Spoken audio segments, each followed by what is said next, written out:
សូមជម្រាបសួរដូចជាសួស្តីទៅកាន់ពុកម៉ែបងប្អូនប្រិយមិត្តដែលតែងតែតាមដានតម្រុយឆ្នោតល្អពីអាវង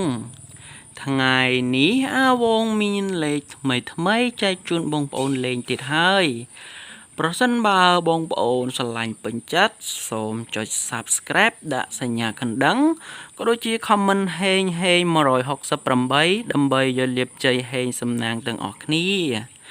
ជាបន្តទៅទៀតនេះសូមបងប្អូនជួបការសួរតម្រុយជាមួយនឹងអាវងទាំងអស់គ្នាអាវងឆ្នោតចេញអី88អាវងឆ្នោតចេញអី96អាវងឆ្នោតចេញអី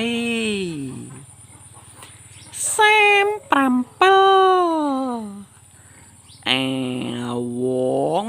ឆ្នោត3លេខចេញអី